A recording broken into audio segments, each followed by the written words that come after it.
दोस्तों डेजर्ट रोज एजुकेशन के online platform पर आपका स्वागत है। देखिए अपन चौहानों का इतिहास पढ़ रहे थे। तो चौहानों में अपन और जो बड़ी रियासतें थी उनकी अपन बात कर चुके हैं। चौहानों की जो भी रियासतें थी, आज अपन बात करेंगे कोटा के चौहान। ठीक है, साथ में ही जो लास्ट में अपन आज बात कर लेंगे झालावाड़ का इतिहास की भी। ठीक है, तो कोटा के चौहान और झालावाड़ में झाला वंश का इतिहास अपन पढ़ेंगे आज। देखिए अपन पिछली क्लास में बात कर चुके हैं कि किस प्रकार कोटा राज्य की यानी स्वतंत्र रूप में स्थापना होती है। ठीक है, तो अपन बात करेंगे।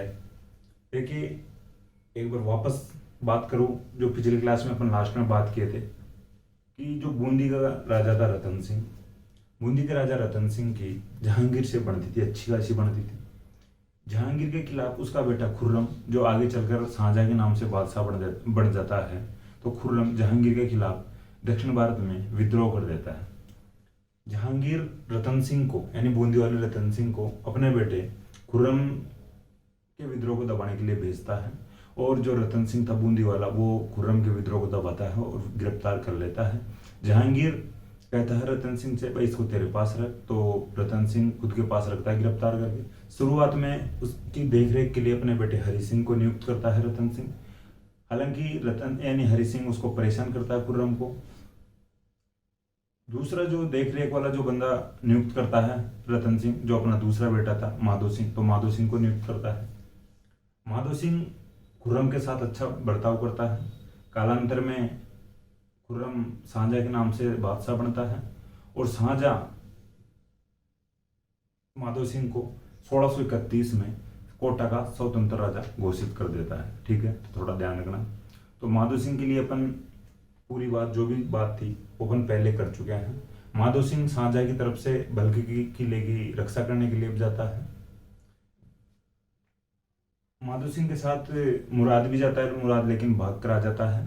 और फिर बाद में औरंगजेब जाता है और बहादुर रफ्तार नाम का घोड़ा भेंट करता है शाहजहां माधो सिंह को। तो अपन इस प्रकार से बात कर लेते हैं। तो 1631 में कोटा को स्वतंत्र राज्य घोषित कर दिया था शाहजहां।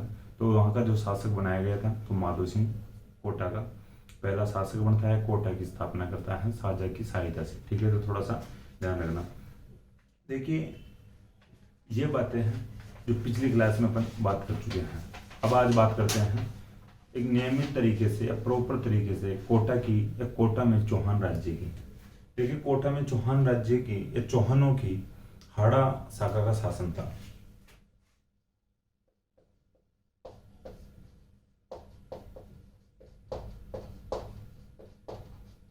ठीक है, हम सभी रियासतों की बात कर रहे हैं। जिस प्रकार से रियासतों में किस वंश का शासन था, तो फिर उस वंश की बस शाखा की बात कर लेते हैं। चौहान वंश की जो ये शाखाएं अलग अलग शाखाएं रही थी। ठीक है, तो थोड़ा सा इंपॉर्टेंट हो जाता है इसलिए अपने को पढ़ना, क्योंकि किसी भी रियासत के बारे में पूछा जा सकता है कि उस रियासत में चौहान वंश की किस शाखा का शासन रहा था। तो जो कोटा में जो चौहान वंश की जो शाखा थी ये हाड़ा थी। देखिए पिछली क्लास में भी अपन पढ़ चुके हैं एक रियासत जो बूंदी, तो बूंदी में भी चौहान वंश की हाड़ा शाखा का शासन रहा था। ठीक है, देखिए थोड़ा सा ध्यान रखना, ये इंपॉर्टेंट फैक्ट है। कहीं आप हाड़ा वंश मत बता देना।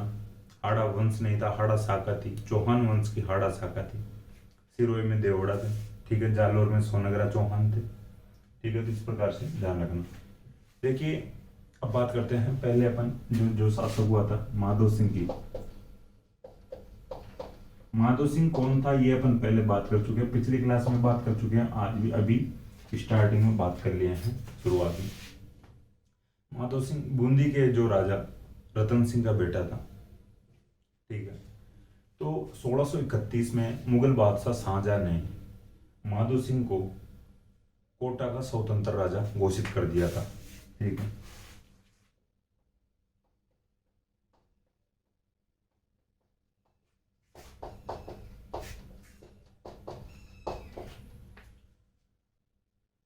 देखिए ये थोड़ा सा ध्यान रखना, 1631 की बात है।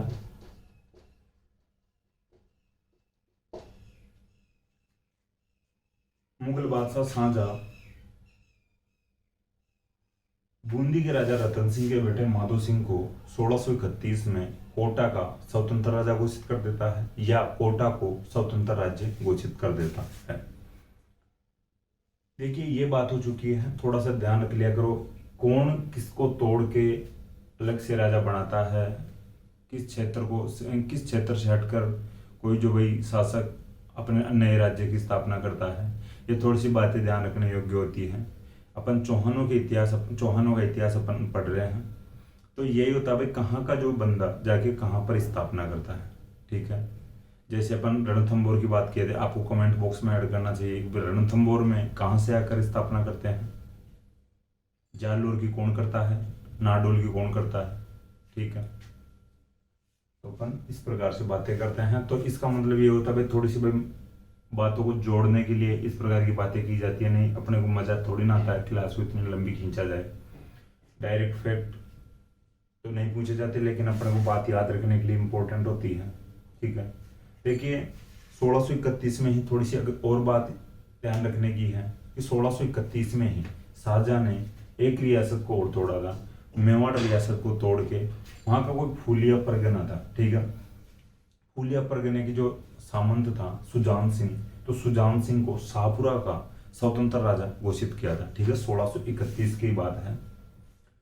वहां मेवाड़ में कोई फूलिया परगना था, फूलिया परगना का जो सामंत था सुजान सिंह, तो सुजान सिंह को शाहपुरा का स्वतंत्र राजा घोषित करता है शाहजहां। ठीक है, शाहपुरा राजस्थान की सबसे छोटी रियासत थी। ठीक है, क्षेत्रफल के आधार पर शाहपुरा राजस्थान की सबसे छोटी रियासत थी क्षेत्रफल के आधार पर। थोड़ा सा ये भी ध्यान रख लेना, अदर यानी साइड में लिख लेना, कोई बॉक्स बना के बॉक्स में डाल लेना, फिर साथ के साथ याद रह जाएगा। 1631 में शाहजहां ने भाई 2 रियासतों की स्थापना की थी, या 2 रियासतों को तोड़ के भाई ये इधर तो बूंदी से हटाकर इसको कोटा का स्वतंत्र राज्य घोषित कर, यानी कोटा का स्वतंत्र राजा बना दिया था माधो सिंह को। और 1631 में मेवाड़ से फूलिया परगने को अलग करके शाहपुरा रियासत की स्थापना करता है। ठीक है, वहां का जो सामंत था फूलिया परगने का जो सुजान सिंह, उसको शाहपुरा का स्वतंत्र राजा घोषित करता है। देखिए अब बात आती है अगले राजा की, मुकुंद सिंह जो राजा बनता है।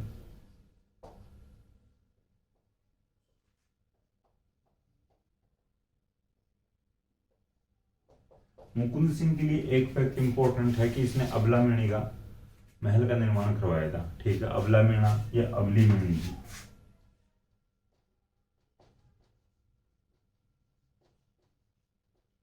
कुछ जगह पर अबला मेणी भी लिखा जाता है इसका नाम।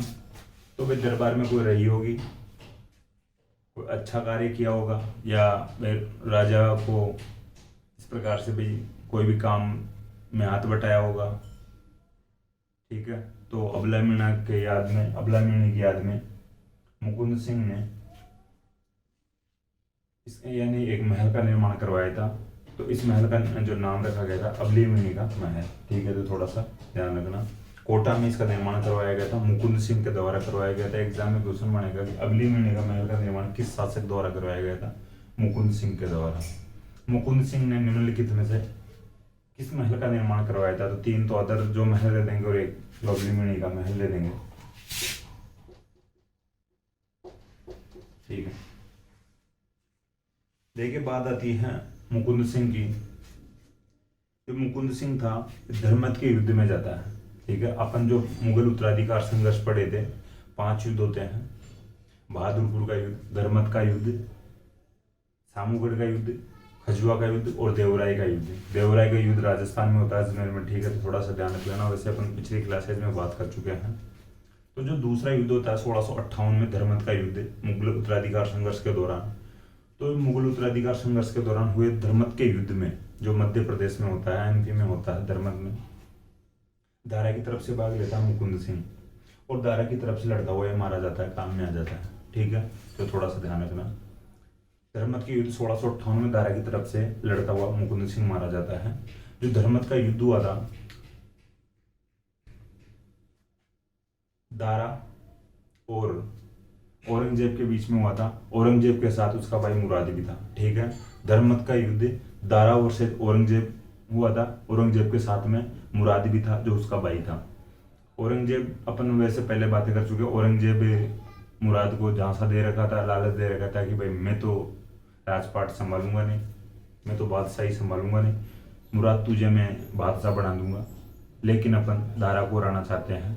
दारा को हालांकि उसके पिता ने, तो शाहजहां ने अगला जो बादशाह घोषित कर दिया था, तो जो और बैठे थे ये नाराज हो रखे थे, तो इसलिए जो औरंगजेब थोड़ा चालाक बंदा था। हालांकि औरंगजेब बादशाह बनता आगे चलकर, लेकिन मुराद को लालच में फंसा रखा था और अपने साथ में ले रखा था। हालांकि फिर दारा को हरा दिया जाता है, दारा बादशाह बनता है शुरुआत में, कालांतर में औरंगजेब बादशाह बनता है। ये जो बात थी, अदर फैक्ट थे मुगल उत्तराधिकार संघर्ष के, लेकिन यहाँ पर यह बात आ गई थी तो अपन थोड़ी बहुत बात कर लिए। मुकुंद सिंह धर्मत के युद्ध में लड़ता हुआ दारा की तरफ से मारा जाता है। अब बात आती है इसके बाद में जो अगला राजा बनता है भीम सिंह।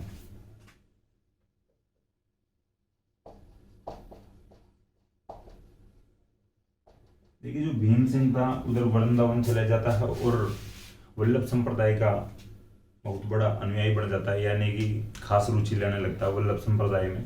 तो वल्लभ संप्रदाय का अनुयायी था ये, ठीक है। तो ये थोड़ा सा लिख लेना, कोटा का कौन सा राजा वल्लभ संप्रदाय का अनुयायी था, तो ऑप्शन भीम सिंह आ जाएगा, तो फिर भीम सिंह करना पड़ेगा आपको। तो कोटा का जो भीम सिंह था वल्लभ संप्रदाय का अनुयायी था। देखिए ये स्वयं का नाम बदल लेता है, ठीक है। वल्लभ संप्रदाय के प्रभाव के कारण खुद का नाम बदल लेता है और खुद का नाम कर लेता है कृष्णदास।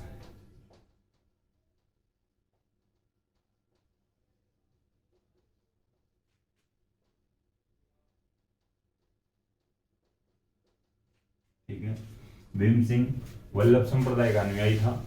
यह वल्लभ संप्रदाय के प्रभाव के कारण खुद का नाम बदलकर कृष्णदास कर लेता है।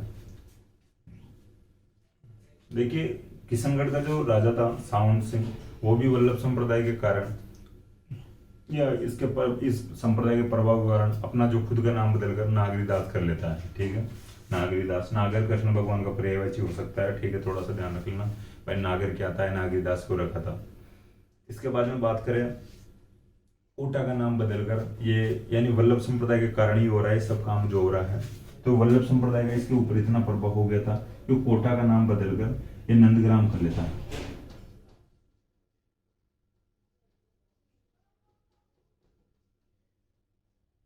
अब आपके माइंड में आएगा कि भाई नंदग्राम को कर लेता है, नंदग्राम कौन था, नंद कौन था, तो नंदग्राम नाम क्यों रखा गया था। देखिए जो भगवान कृष्ण को पालने वाले थे, माता पिता वासुदेव और देवकी थे कृष्ण भगवान के, ठीक है। माता पिता वासुदेव और देवकी थे, और जो इसको पालने वाले थे बहनी माँ यशोदा और जो नंद बाबा भगवान कृष्ण को पालन पोषण यानी करने वाले थे, भगवान कृष्ण को पालने वाले थे, ठीक है। तो नंद बाबा के नाम पर कोटा का नाम नंदग्राम रखा गया था। फिर से कह रहा हूँ, माता पिता यानी वासुदेव और देवकी थे भगवान कृष्ण के, और जो पालने वाले थे या पालन पोषण करने वाले थे भगवान कृष्ण के, तो नंद बाबा और माँ यशोदा थे, ठीक है। तो पालन पोषण करने वाले नंद बाबा के नाम पर कोटा का नाम नंदग्राम कर लिया था भीम सिंह ने। तो देखिए वल्लभ संप्रदाय का प्रभाव देखिए इनके ऊपर कितना था भाई, एक प्रकार से कितने बड़े भक्त बन गए थे, कितने बड़े अनुयायी बन गए थे कि खुद का नाम चेंज कर लेते हैं, कोटा का नाम चेंज कर लेते हैं। यहाँ तक कि शेरगढ़ जो स्थान है वो उस समय कोटा में आता था, वर्तमान में 12 जिले में आता है, उसका नाम बदलकर बरसाना कर लेता है।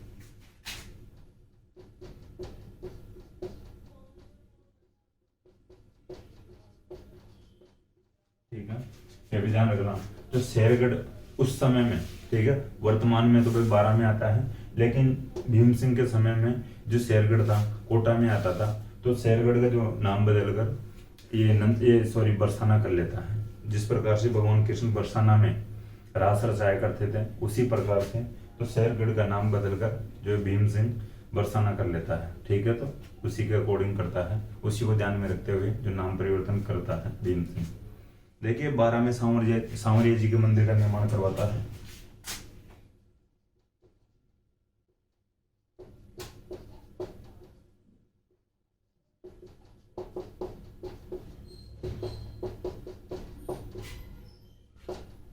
ठीक है, तो भीम सिंह 12 में सांवरिया जी के मंदिर का निर्माण करवाता है। देखिए कितने काम किए वल्लभ संप्रदाय के कारण। भीम सिंह खुद वल्लभ संप्रदाय का जो अनुयायी था, खुद का नाम बदल कर कृष्णदास कर लेता है, और कोटा का नाम नंदग्राम कर लेता है। शेरगढ़ का नाम बदलकर बरसाना कर लेता है। सांवरिया जी का मंदिर का निर्माण करवाता है 12 में। ठीक है, बातें ध्यान रखना, क्वेश्चन बनेगा। कोटा का नाम बदलकर नंदग्राम कौन कर देता है? भीम सिंह। वल्लभ संप्रदाय के प्रभाव के कारण कौन सा शासक या कौन सा राजा या कोटा का कौन सा शासक अपना नाम बदलकर कृष्णदास रख लेता है? भीम सिंह। कोटा का कौन सा शासक शेरगढ़ का नाम बदलकर बरसाना कर लेता है? भीम सिंह। कोटा में यानी 12 में कौन सा शासक सांवरिया जी का मंदिर का निर्माण करवाता है? तो भीम सिंह। ठीक है, तो इस प्रकार की जो बातें हैं ये थोड़ा सा ध्यान रखना। अब बात आती है थोड़े बहुत लड़ाइयों की आती है। लड़ाइयाँ भी होगी थोड़ी बहुत, भाई शासक है तो लड़ाइयों के बिना पार ही नहीं पड़े। भीम सिंह इस समय कोटा का राजा है। मुगल बादशाह उधर फर्रुखसियर बन चुका है। फर्रुखसियर की अपन थोड़ी सी बात मारवाड़ के समय में कर लिए थे कि मारवाड़ के जीत सिंह ने अपनी बेटी की शादी फर्रुखसियर से की थी, जो अंतिम राजकुमारी थी। ठीक है, राजपूत राजकुमारी जिसकी शादी या जिसका विवाह है मुगल बादशाह से हुआ है। ठीक है, तो अपन इस प्रकार की बातें कर चुके हैं। वही जो फर्रुखसियर था इस समय भीम सिंह के समय मुगल बादशाह बन जाता है। देखिए, आमेर वाले सवाई जय सिंह से मुगल बादशाह फर्रुखसियर की नहीं रही थी। फर्रुखसियर इधर बूंदी वालों के पास आता है। उस समय बूंदी का राजा था बुद्ध सिंह। फर्रुखसियर बुद्ध सिंह को कहता है, यार तू सवाई जय सिंह के ऊपर या आमेर पर अटैक करे, आक्रमण कर। बुद्ध सिंह कहता है, यार मैं वहां पर अटैक कैसे कर सकता हूं, मेरा तो उधर ससुराल है, तो मैं वहां पर आमेर में अटैक नहीं कर सकता है, मान सिंह पर अटैक नहीं कर सकता, सॉरी जय सिंह पर अटैक नहीं कर सकता। फर्रुखसियर उधर बूंदी वाले से चिढ़ जाता है, मैं मेरा कहना नहीं कर रहा है, मेरी नहीं मान रहा है। देखिए, मान सिंह नहीं था, सवाई जय सिंह था। मैं वापस बता रहा हूं आपको। देखिए, जब बुद्ध सिंह फर्रुखसियर का कहना नहीं मान रहा था, तो फिर फर्रुखसियर बुद्ध सिंह से बदलने की कोशिश करता है और फर्रुखसियर भीम सिंह के पास आता है। भीम सिंह को कहता है फर्रुखसियर, यार ये बूंदी वाला जो बुद्ध सिंह है थोड़ा अनाया नहीं कर रहा, थोड़ी कान दिखा रहा है, पंथ फैला रहा है, तो इसका थोड़ा इलाज कर। कोटा का जो भीम सिंह था फर्रुखसियर के कहने पर बूंदी पर अटैक कर देता है। बूंदी पर अटैक करता है, बूंदी को खुद के राज्य में मिला लेता है, बुद्ध सिंह को हरा देता है। ठीक है, तो थोड़ा सा ध्यान रखना। देखिए, ये ऐसा ही होता था, ये जो इस शासक के आपस में ये एक दूसरे की नहीं सुनते थे, तो फिर दूसरे की हेल्प लेके ऐसे ही अटैक करते थे। ठीक है, फर्रुखसियर का कहना बुद्ध सिंह नहीं मान रहा था। हालांकि फर्रुखसियर हराना या लड़ाई करना तो जय सिंह से चाह रहा था, लेकिन बुद्ध सिंह फर्रुखसियर के कहने पर आमेर पर अटैक नहीं कर रहा था। तो फिर फर्रुखसियर उधर जय सिंह की तो बाद में सोचता है, तो पहले इस बुद्ध सिंह का इलाज करना पड़ेगा।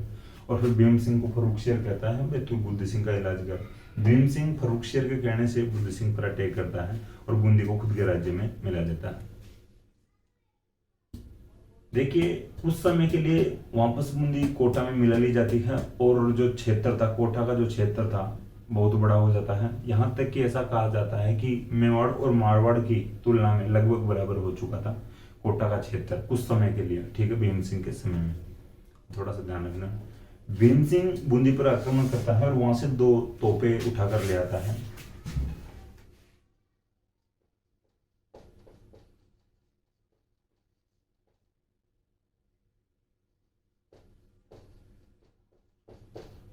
धूलदानी और कड़क बिजली, ये इस प्रकार के नाम है, थोड़े अजीब से नाम है तोपों के नाम, तोपे हैं। ठीक है, 2 तोपे उठाकर ले आता है भीम सिंह बूंदी से, धूलदानी और कड़क बिजली। इंपॉर्टेंट क्वेश्चन है, क्वेश्चन बन सकता है कि ये जो धूलदानी और कड़क बिजली किस किले में थी और इसको किसने ले आया था। तो ये बूंदी के किले में थी, बूंदी में थी ये 2 तोपे, धूलदानी और कड़क बिजली। कोटा का जो राजा भीम सिंह था फर्रुखशियर के कहने पर बूंदी पर अटैक करता है। उस समय बूंदी का राजा था बुद्ध सिंह। वहां से 2 तोपें उठाकर ले आता है, धूलदानी और कड़क बिजली।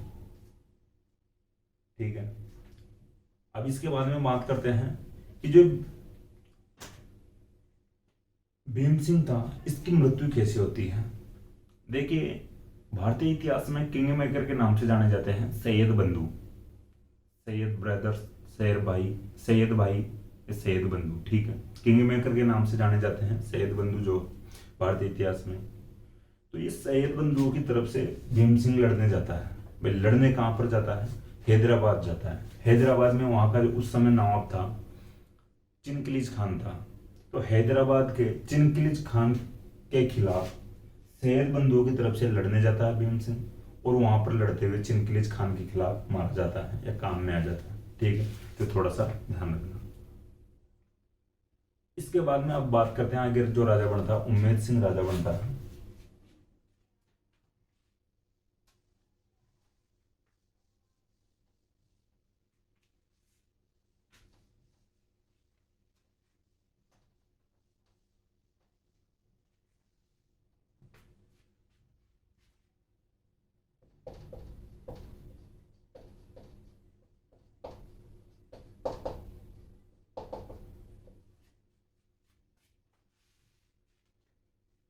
देखिए, उम्मेद सिंह की थोड़ी सी ध्यान रखना है। अब यहाँ से थोड़ा सा संघर्ष शुरू हो जाता है कोटा में।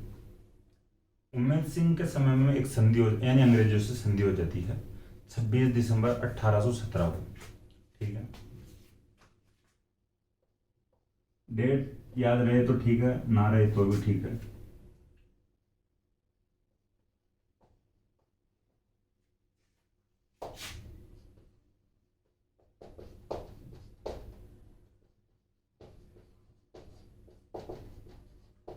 ठीक है, उम्मेद सिंह के समय में 26 दिसंबर 1817 को अंग्रेजों से संधि हो जाती है। देखिए, इस संधि में शर्तें रखी जाती है। हालांकि संधि होती थी, शर्तें हर रियासत वाले रख लेते थे। हम इस प्रकार से राजा रहेंगे। कोई भाई जो अंग्रेज भी शर्त रख लेते थे कि आप किले का निर्माण, यानी किले का पुनर्निर्माण नहीं करवाओगे। इस प्रकार जो भी कोई जो समझौते होंगे और रियासतों से हमें पूछे बिना नहीं करोगे। इस प्रकार की जो संधि, इनकी जो शर्तें होती थी। लेकिन इसमें जो ये संधि हुई थी, इसके बाद में 2 शर्तें और जोड़ी गई थी, यानी 1818 में जोड़ी गई थी। कुछ समय बाद में जोड़ी गई थी। भाई दिसंबर में संधि हो रही है अंग्रेजों से। ठीक है, 26 दिसंबर 1817 को संधि हो रही है। देखिए, डेट ऊपर नीचे हो सकती है, हालांकि इस जो ऑथेंटिक डेट है 26 दिसंबर मानी जा रही है। आप लिखना चाहो तो ठीक है, वरना आपको जो अच्छा लगे वो लिखना। लेकिन सन है 1817। फरवरी 1818 में जो ये संधि हुई थी, इसमें 2 शर्तें जोड़ी गई थी। ठीक है, इस प्रकार से एक संधि में दूसरी संधि या बाद में वापस जोड़ी जाती है, उसको कहते हैं पूरक संधि। तो ये जो संधि थी, ये पूरक संधि थी। ठीक है, तो अपन आगे बात करें दोनों शर्तों की। देखिए, जो 2 शर्तें जोड़ी गई थी, ध्यान रखना, इंपॉर्टेंट शर्तें हैं। इन जो शर्तों की वजह से आगे संघर्ष होता है कोटा में। जो पहली शर्त थी कि उम्मेद सिंह, ठीक है, उम्मेद सिंह और उम्मेद सिंह के जो वंशज रहेंगे आगे, वो कोटा के राजा बने रहेंगे। ठीक है, उम्मेद समझना, उम्मेद सिंह और उम्मेद सिंह के वंशज कोटा के राजा बने रहेंगे। ठीक है, ये शर्त है, सबके समझ में आती है। भाई यही होगा, भाई ये राजा है तो इसके आगे वाले जो वंशज होंगे तो वो ही कोटा के राजा बने रहेंगे। जो नेक्स्ट शर्त जोड़ी जाती है वो थोड़ा सा हिला के रख देती है, थोड़ा सा संघर्ष को न्योता देती है एक प्रकार से। देखिए, इस समय कोटा का जो दीवान था जालिम सिंह झाला था।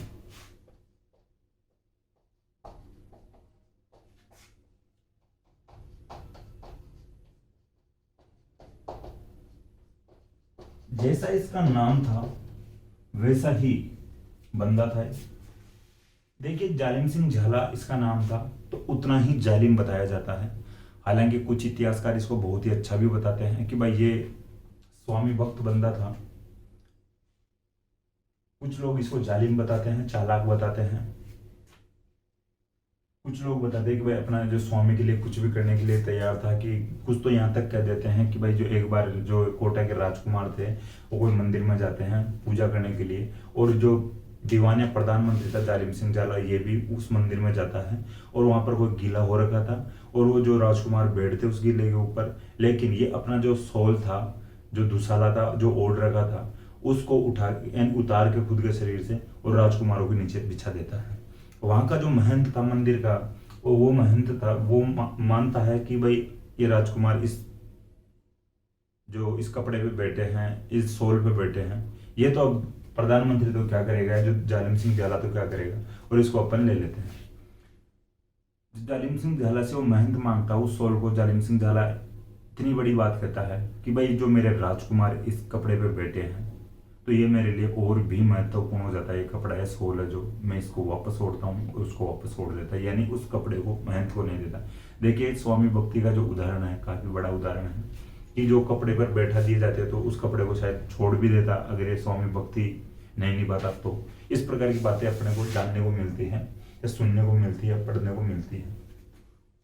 कुछ इतिहासकार कहते हैं कि जालिम सिंह झाला ये सब देख रेख के कर रहा था, देख दिखाओ के कर रहा था, इस प्रकार की जो ये दिखावटे,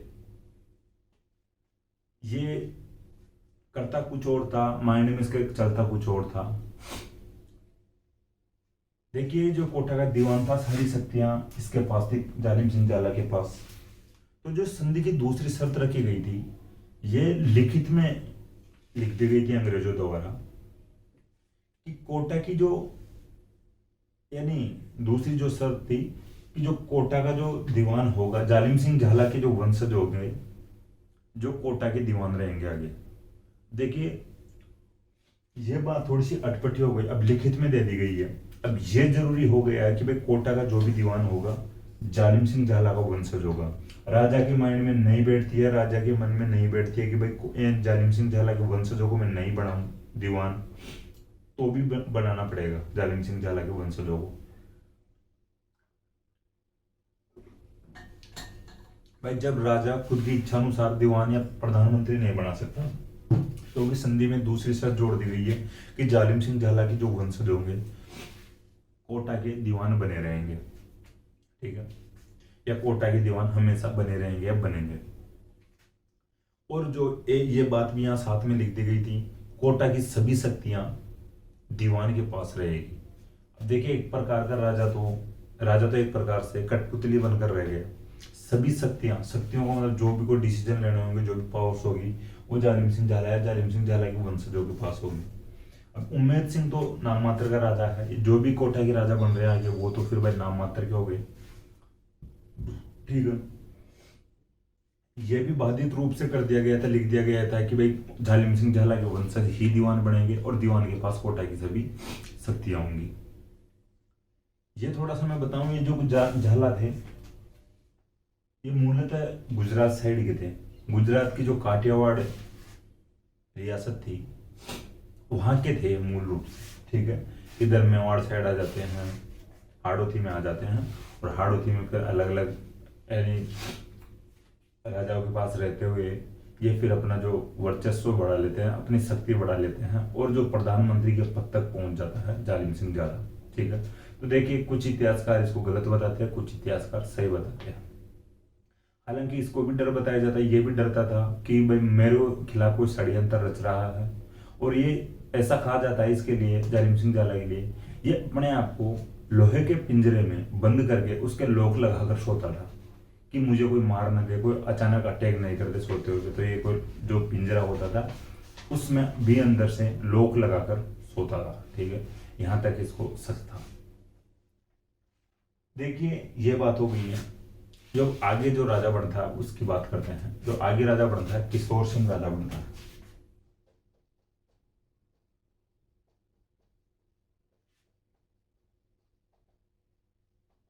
ठीक है। कोटा का जो नेक्स्ट शासक बनता है, नेक्स्ट किंग बनता है, नेक्स्ट जो राजा बनता है किशोर सिंह द्वितीय बनता है। थोड़ा सा ध्यान रखना,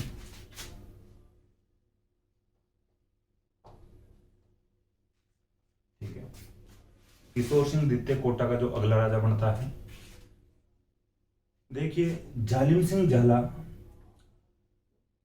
अब खुद दीवान नहीं था, हालांकि जीवित था, लेकिन जो अपने जो दीवान की जो शक्तियां थी, जो पद था अपने पास जालिम सिंह झाला के पास, वो अपने जो बेटे को सौंप देता है, ठीक है। माधो सिंह झाला जालिम सिंह झाला का बेटा था। तो जालिम सिंह झाला का जो बेटा माधो सिंह झाला था, इस समय दीवान था किशोर सिंह सेकंड के समय, ठीक है। किशोर सिंह सेकंड के समय कोटा का जो दीवान था माधो सिंह झाला था। माधो सिंह झाला जालिम सिंह झाला का बेटा था। अब देखिए जो शक्तियां दीवान के पास है, माधो सिंह झाला थोड़ा सा अलग टाइप का बंदा था। अब ये जरूरी थोड़ी ना है कि भाई जालिम सिंह झाला ठीक है तो जालिम सिंह झाला का बेटा भी ठीक रहेगा। तो माधो सिंह झाला किशोर सिंह सेकंड के खिलाफ थोड़ी सी अणबण शो करता है, बन नहीं रही थी दोनों के बीच में शक्तियों को लेके। तो किशोर सिंह सेकंड परेशान हो जाता है और माधो सिंह झाला भी किशोर सिंह सेकंड को परेशान कर देता है, परेशानी क्रिएट करता रहता है माधो सिंह झाला। अब देखिए किशोर सिंह सेकंड था, वो जो कोटा के राज्य को छोड़कर चले जाता है, राज प्रशासन को, राजगद्दी को छोड़कर चले जाता है। भाई तुम जानो, तुम्हारे काम जाने, मैं तो ये छोड़कर जा रहा हूँ, मैं तो ये जा रहा हूँ, मुझे तो नहीं रहना यहाँ पे। अब ये आसपास की जो रियासतें थी वहां पर जाके सेनाएं मैंने इकट्ठी करता, थोड़ी बहुत सेना बटोरता और फिर यहाँ पे लड़ाई करने की कोशिश कर रहा था किशोर सिंह सेकंड। एक युद्ध होता है, 12 में एक जगह पड़ती है मांगरोल।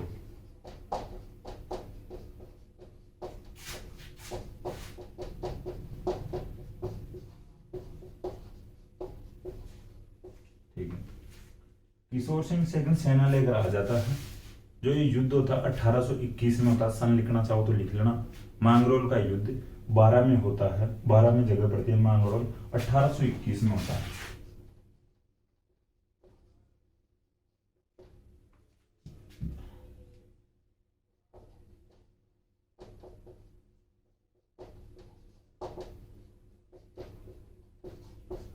अब देखिए अपन बात कर रहे हैं कि भाई इस समय जो दीवान तो था माधो सिंह झाला, लेकिन जालिम सिंह झाला भी जीवित था। अब जालिम सिंह झाला को जब पता लगी बात, भाई यार इस प्रकार से राजा भाग गया है, राजा राज्य छोड़कर चले गया है और युद्ध करना चाहता है और लड़ाई करना चाहता है, सेना लेकर आ रहा है। जालिम सिंह झाला ने पहले तो कोशिश की पहले युद्ध ना हो, लेकिन किशोर सिंह सेन जब नहीं मांग रहा था, फिर जालिम सिंह झाला को लगा भाई यार अब यही दिन बाकी रह गए हैं। पहले तो खुद के जो बेटे को माधो सिंह को डांटता फटकारता है, यार मैं मेरे स्वामी भक्ति का परिचय दे रहा था और मैं स्वामी को लेके बिल्कुल भी फ्रॉड नहीं था, मैं कोशिशें कर रहा था मेरा स्वामी मेरे से राजी रहे, लेकिन अब तू होके अभी यहाँ पे परेशानी क्रिएट कर रहा है और अब युद्ध की बात आ रही है। तो फिर जालिम सिंह झाला की मनाने से भी नहीं पार पड़ती है। तो फिर जालिम सिंह झाला कहता है ठीक है अब युद्ध ही करना चाह रहे हो, वो सेना आई गई है तो युद्ध कर लो, तो दो हाथ हो जाए। और जालिम सिंह झाला फिर खुद युद्ध में उतरता है, ठीक है। हालांकि दीवान माधो सिंह झाला था, लेकिन जालिम सिंह झाला जीवित था। जालिम सिंह झाला इधर सामने से युद्ध करने आता है।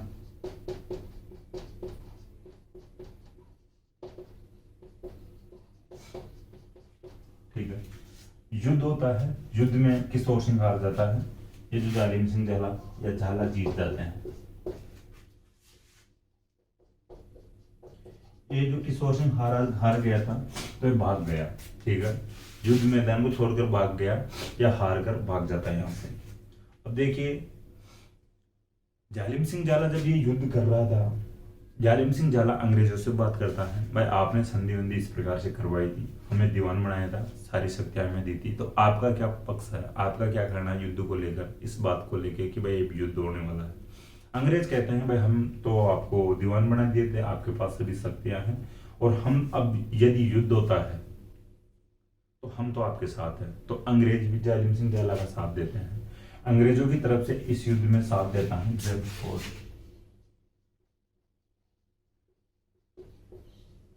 ठीक है।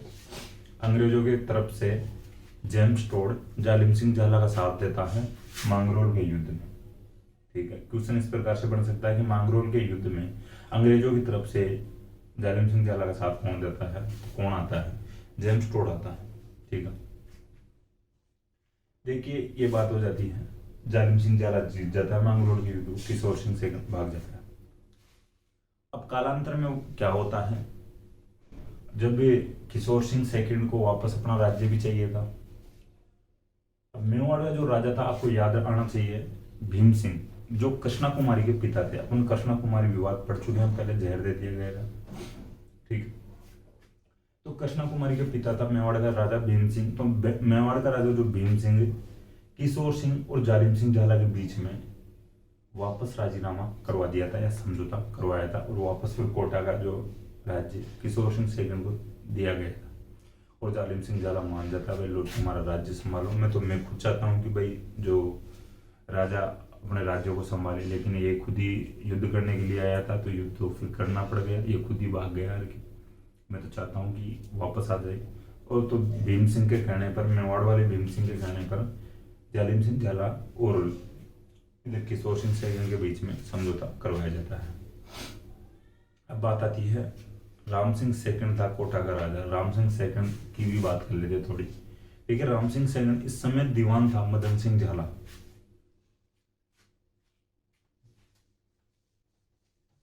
मदन सिंह झाला का, माधो सिंह झाला का बेटा था, जालिम सिंह झाला का पोता था। देखिए झाला जो थे, थोड़ा सा ध्यान रखना, जालिम सिंह झाला का नाम बड़ा नाम है, कहीं छोटा मोटा नाम नहीं।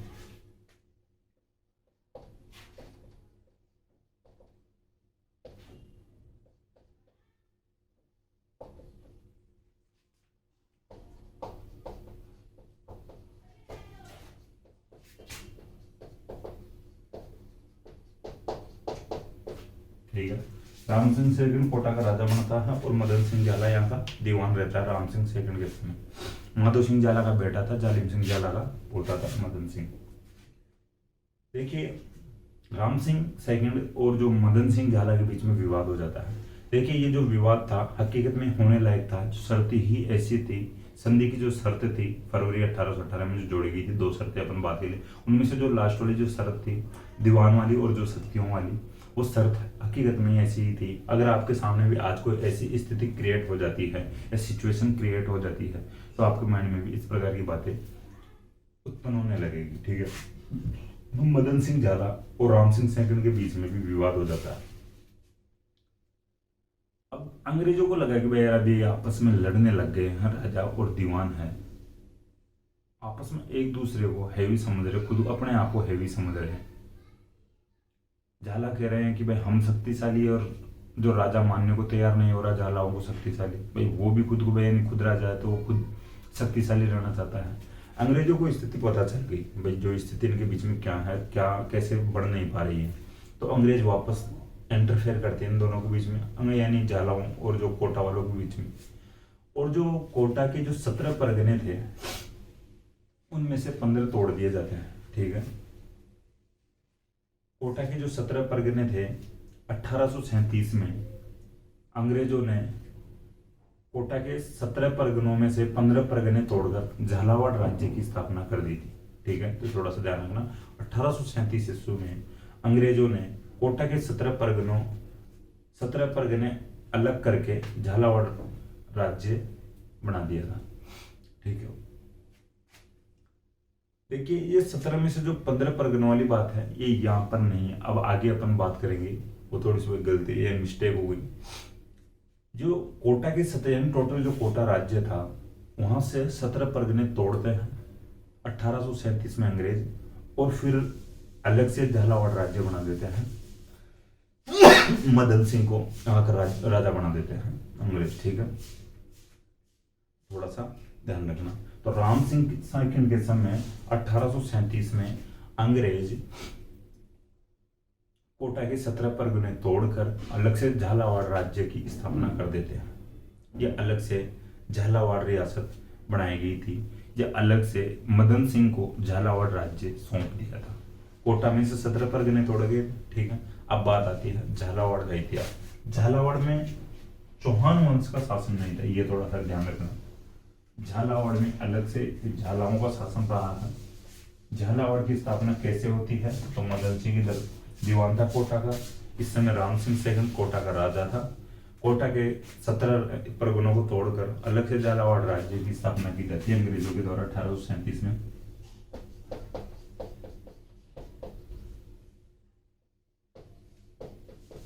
अब बात कर रहे हैं झालावाड़ के इतिहास की।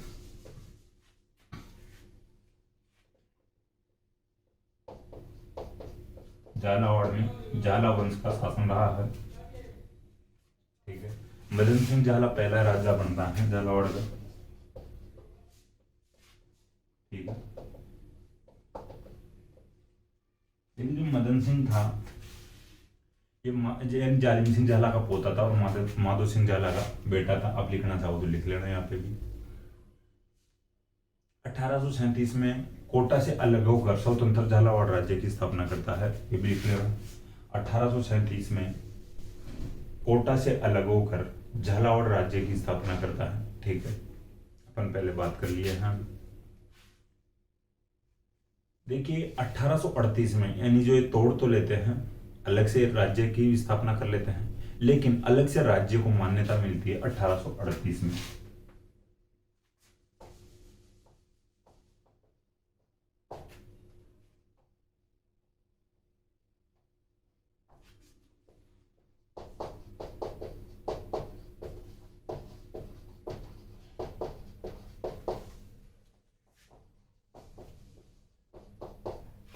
ठीक है, मदन सिंह 1837 में झालावाड़ की स्थापना करता है, स्वतंत्र झालावाड़ राज्य की स्थापना करता है। हालांकि अंग्रेज 1838 में मान्यता देते हैं, खुद एक्सेप्ट करते हैं, हाँ भाई आज से ये झालावाड़ ऑफिशियल जो स्टेट बन गया है हमारी तरफ से, हम मान्यता देते हैं। ठीक है, 1838 में। अब बात आती है झालावाड़ जो राजस्थान की अंतिम रियासत थी।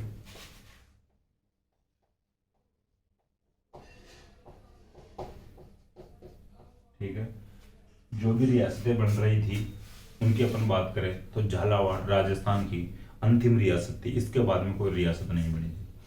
देखिए झालावाड़ की राजधानी फिर बनाता है या बनती है झालरापाटन।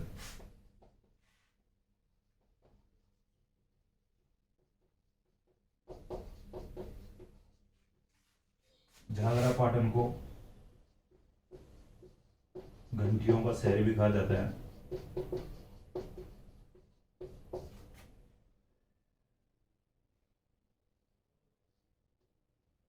ठीक है, झालरापाटन को घंटियों का शहर भी कहा जाता है, यहीं पर लिख लेना भाई। ऐसा कहा जाता है झालरापाटन में बहुत सारे मंदिर हैं, उन मंदिरों में यानी अलग अलग मंदिरों में बहुत सारी घंटियां बजती है, यानी झालर की आवाज़ सुनाई देती है भाई। ज़्यादा घंटियां होती है तो वहाँ पर ज़्यादा पूरी जब यानी सभी घंटियां बजेगी तो आवाज़ ज़्यादा तेज सुनाई देगी, तो घंटियों की वजह से इस जगह का नाम भाई झालरापाटन पड़ा है।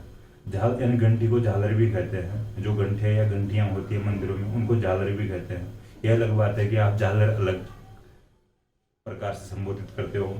ठीक है, तो थोड़ा सा ध्यान रखना, ही मजाक की बात है। तो झालरापाटन को घंटियों का शहर भी कहा जाता है। देखिए ऐसा भी कहा जाता है ये पाटन, यहाँ पर कोई चंद्रभागा नदी थी, ये चंद्रभागा नदी है, अभी अपन पढ़े हैं चंद्रभागा नदी के किनारे पर है। तो चंद्रभागा नदी जो थी उस समय, तो ऐसा माना जाता है, कुछ इतिहासकार बताते हैं कि भाई ये जो नदी का जो किनारा है, ये जो इस नदी के द्वारा कोई व्यापार होता थे, ये जो जहाज आते जाते रहते थे। तो आज भी अपन बोलते हैं भाई जो बंदरगाह बोलते हैं, जो किनारे समुद्र द्वारा जो व्यापार होता है, जो आने जाने के जो स्टैंड बनाया होता है उसको बंदरगाह कहते हैं। तो उसी प्रकार से भाई पतन, भाई बंदरगाह को पतन भी बोलते हैं, तो पतन था ये, तो इस प्रकार से इसका नाम पड़ा है झालरा पतन, होता होता झालरा पाटन पड़ा है। कुछ लोग ये भी मानते हैं। देखिए झालरा पाटन को अपन घंटियों का शहर पढ़ रहे हैं, रोम को भी घंटियों का शहर कहते हैं, सिटी ऑफ बेल्स कहते हैं। ठीक है, जो इटली की राजधानी है रोम, चर्च वगैरह होने की वजह से उसको भी वहाँ पर भी जो ज़्यादा मात्रा में घंटियाँ थी, या घंटियों की वजह से सिटी ऑफ बेल्स यानी घंटियों का शहर कहते हैं। थोड़ा सा लिख लेना, झालरापाटन न देगा ऑप्शन में, ये भी दे सकता है, रोम भी दे सकता है, यानी वर्ल्ड लेवल पे अगर क्वेश्चन बनाए या पूछे तो। ठीक है, राजस्थान के लेवल पर अगर पूछा जाए तो घंटियों का शहर किसे कहा जाता है, तो ऑप्शन में झालरापाटन दे दिया जाएगा। ठीक, झालरापाटन जो है चंद्रभागा नदी के किनारे पर स्थित है।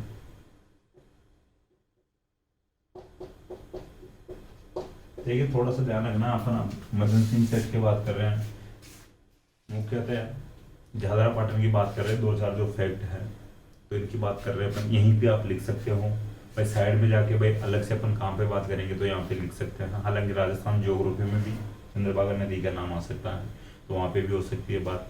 लेकिन यहाँ पे बात कर रहे हैं तो लिख लेना। झालरा पाटन जो है चंद्रभागा नदी के किनारे पर स्थित है, घंटियों का शहर कहा जाता है। देखिए ये जो बातें हैं, झालरा पाटन हकीकत में ही वर्तमान में खूब डेवलप हो चुका है, विकास खूब हो चुका है। अब आप सोचोगे भाई वहां पे विकास क्यों, इतना क्यों? जितनी जयपुर में सुविधाएं हैं लगभग, हालांकि इससे ज्यादा तो नहीं कह सकते क्योंकि ये तो भाई कैपिटल है, यानी राजधानी है राजस्थान की, लेकिन झालरा पाटन में भी कम सुविधा नहीं है। काफी अच्छी सुविधा दे रखी है। मैडम जी वहां से चुनाव लड़ती है, वसुंधरा राजे जी, तो काफी डेवलपमेंट करवाया झालरा पाटन में। यहाँ तक कि शायद मिनी सचिवालय भी बनवा दिया था, यानी वसुंधरा राजे ने झालरा पाटन में। तो खूब विकास करवाया है, खूब डेवलपमेंट करवाया है। हालांकि वसुंधरा राजे का जो ससुराल धौलपुर साइड, धौलपुर में, लेकिन चुनाव लड़ती है झालरा पाटन से। ठीक है, थोड़ा सा ध्यान रखना। देखिए अपन 3 रियासतों की बात करते हैं, झालरा पाटन से धौलपुर और टोंक और यानी झालावाड़, सॉरी झालरा पाटन झालावाड़, धौलपुर, टोंक और झालावाड़, ये जो 3 रियासतें थी ये अंग्रेजों द्वारा बनाई गई रियासतें थी। ठीक है, आप लिख लेना एक बॉक्स में, अंग्रेजों द्वारा बनाई गई जो रियासतें या स्थापित रियासत, अंग्रेजों द्वारा स्थापित रियासत है। इसका मतलब यह कि अंग्रेजों ने इनकी स्थापना की थी। तो एक तो धौलपुर थी, हालांकि धौलपुर एक छोटे रूप में पहले से ही बस रखी थी, अलग से रियासत थी, लेकिन प्रॉपर तरीके से अगर इसको मान्यता देते हैं रियासत की, अंग्रेज देते हैं, तो धौलपुर भी अंग्रेजों द्वारा जो रियासत बनाई गई थी, टोंक भी अंग्रेजों द्वारा रियासत बनाई जाती है। देखिए अपन पढ़ते हैं एकमात्र मुस्लिम रियासत थी, पिंडारियों के पास थी। ठीक है, तो वहां से लेकर फिर अंग्रेज इसको रियासत बनाते हैं। और फिर झालावाड़ की अपन बात कर लिए, मदन सिंह के टाइम, मदन सिंह को यानी झालावाड़ का स्वतंत्र राजा घोषित करते हैं अंग्रेज, या कोटा से 17 परगने तोड़कर झालावाड़ की स्थापना की जाती है। देखिए ये बात हो चुकी है झालावाड़ और झालरा पाटन की। थोड़ी सी बात वापस आती है कि 1896, अब जो भी थोड़ी सी मैं गलती से बोल गया था, जो 17 में से 15 परगने तोड़े गए थे, वो अब बात आती है कि 1896 में जालिम सिंह सेकंड, यहाँ का जो कोई शासक था, अब झालावाड़ का जो राज्य है झालावाड़ में, तो जालिम सिंह सेकंड कोई झाला शासक हुआ था, 1896 में था। तो ये थोड़ी सी अलग हरकतें करने लग गया था, गलत हरकतें करने लग गया था। फिर अंग्रेज इससे भी चिढ़ने लगते हैं और 17 में से 15 परगने वापस तोड़ देते झालावाड़ के। ठीक है, और कोटा को वापस दे देते हैं। ठीक है, तो 1896 में जो अंग्रेज थे, जालिम सिंह सेकंड के समय में झालावाड़ के 17 में से 15 परगने तोड़कर कोटा को वापस दे देते हैं। ठीक है, ये थोड़ा सा लिख लेना वापस। फिर भाई झालावाड़ एक छोटी रियासत हो गई थी, यानी 2 ही तो परगने बचे, 17 दिए थे कोटा से झालावाड़ को, यानी झालावाड़ के 17 में से जालिम सिंह सेकंड के समय 15 वापस कोटा को दे दिए जाते हैं 1896 में। अब बात आती है एक जो और शासक की, राजेंद्र सिंह की, यहीं पर लिख लेते हैं अपन।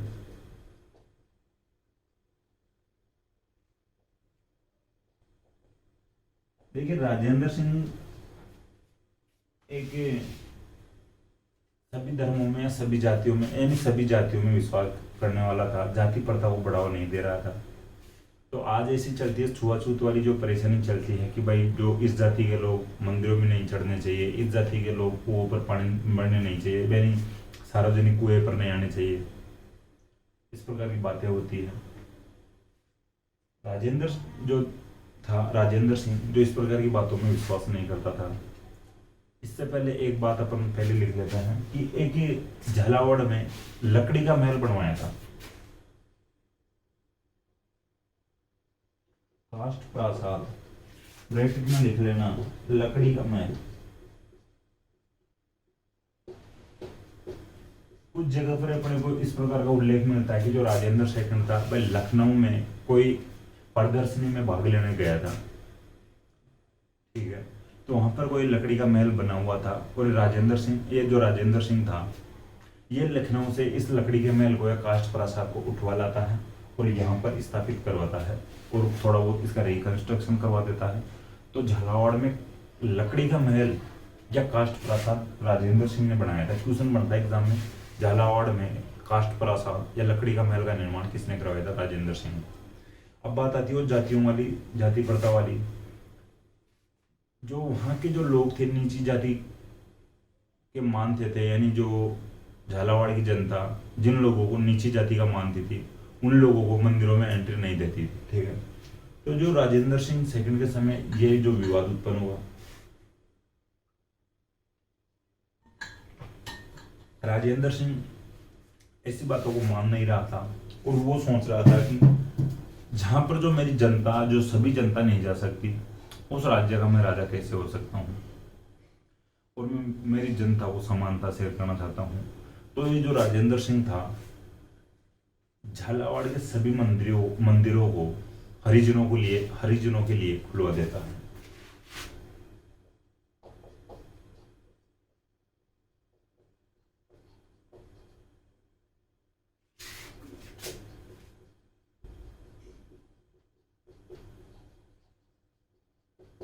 ठीक है, ये भाई जनता से कहता है या तो मैं इनके लिए अलग से मंदिर बनवा दूंगा, या फिर मैं मेरा जो राजगद्दी है, जो प्रशासन है, यही त्याग दूंगा। फिर जनता मानती है और जो झालावाड़ के जो सभी मंदिरों को हरिजनों के लिए खुलवा देता है या ओपन करवा देता है, भाई सब जा सकते हैं इन मंदिरों में, ठीक है। तो थोड़ा सा ध्यान रखना। ये बात हो चुकी है आज कोटा और झालावाड़ के इतिहास की। आज की क्लास है, इसमें अपन दो वंश पढ़े हैं। एक तो चौहान वंश को कंप्लीट किए हैं और झाला वंश को भी कंप्लीट कर लिया है इस क्लास में। झालाओं का जो इतिहास, एक ही जो राज्य था, ये एक रियासत थी, ठीक है। कोटा में इंटरफेयर था, दीवान थे झाला, हस्तक्षेप होता था, लेकिन झालावाड़ इनकी रियासत बन गई थी। कोटा रियासत नहीं थी झालाओं की, झाला जो दीवान थे, प्रधानमंत्री थे कोटा में, ठीक है। कोटा में चौहान वंश की हाड़ा शाखा का शासन रहा था। झालावाड़ में अलग से फिर झाला वंश का राज्य या शासन स्थापित कर दिया गया था। कोटा से 17 परगने तोड़कर दिए जाते हैं मदन सिंह झाला को, जो जालिम सिंह झाला का पोता था और माधो सिंह झाला का बेटा था। हालांकि 1896 में कुछ विवाद होता है, वापस अंग्रेज 17 में से 15 परगने कोटा को दे देते हैं। लास्ट में जो राजा पड़े झालाओं का राजेंद्र सिंह पड़े हैं, या झालावाड़ का जो राजा पड़े हैं लास्ट में राजेंद्र सिंह पड़े हैं। एक तो झालावाड़ में काष्ठ प्रासाद या लकड़ी का महल का निर्माण करवाता है और जो सभी मंदिरों को हरिजनों के लिए खुलवा देता है, ठीक है। अब देखिए यहाँ तक अपन चौहान कंप्लीट कर लिए हैं, झाला भी पढ़ लिए हैं। नेक्स्ट क्लास में अपन आमेर का इतिहास पढ़ेंगे, कछवाहा वंश पढ़ेंगे, फिर अपनी बात और जो रियासतें बसती हैं, जैसे भरतपुर बसती है, करौली बसती है, जैसलमेर बसती है, ठीक है। जैसलमेर यानी जो नेक्स्ट क्लास में अपन बात करेंगे, या 2-3 क्लासें होगी जो कछवाओं की, तो वो पढ़ेंगे। उसके बाद में जैसलमेर, करौली और भरतपुर पढ़ेंगे। नेक्स्ट क्लास में मिलते हैं। Thank you.